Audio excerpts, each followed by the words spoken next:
Excellent news. You have made it just about to the end of the Refine Your Writing Better Proofreading learning sequence. And my hope is that along the way you have gathered up some skills and approaches that are new to you that can help you to be more efficient and hopefully just less overwhelmed while you're proofreading. The point to remember is that these techniques are mix and match. So you should draw in and kind of utilize the ones that once you try them make sense to you and feel effective, and the ones that aren't your thing. Leave them at the door. You by no means need to do all of these, but I suggest that you experiment and try to find the combination that works best for you. We began with a review of some main areas of focus to keep an eye out for when you are proofreading. But we quickly moved along to the point that what's really vital here is that you prioritize your key areas of improvement by reflecting on past feedback. So look over your past assessments and essays and things and try to find those patterns where you're losing points for things that are proofreading concerns. So find out what it is for you so that you can prioritize those when you move along to do targeted sweeps. Our targeted sweeps, again, was the idea that when you're proofreading, you don't want to look for every single thing at once.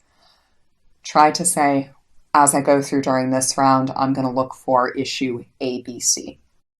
Then as I go through in my next round, I'm going to look for X, Y, Z. Another thing that can help us is that making it weird. So do something to make your writing less familiar to yourself before you begin to proofread. Take a bit of time away if you can. Remember what good old Stephen King says about the putting it in a drawer? Give yourself some time. Perhaps experiment with different font sizes, different typefaces. Something that looks a bit silly or unusual to you can be great. If you're using read aloud, maybe change the narrator voice that you're using, the speed at which they read. We're doing targeted sweeps. We have made it weird. Next thing we want to do is that reading it loud, reading it proud.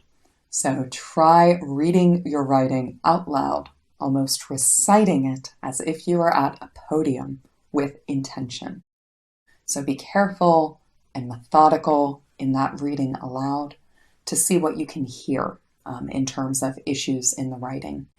If you can, go that next step and listen to yourself by having someone read your work to you. That can be very beneficial. If you don't want a human to do it, ask your computer to do it. When it comes to using spell check and grammar check, embrace that. Just adjust your settings so that you're the one making the decision and going through to individually reflect on suggested changes and make those where they seem like a good fit, ignore them where they're not a good fit, and by doing that process, you'll begin to learn and kind of improve these things as you move into the future. So I hope that this little proofreading overview and kind of exploration of strategies has been beneficial to you, and I wish you the best of luck on the next essay or perhaps thesis or dissertation that you submit.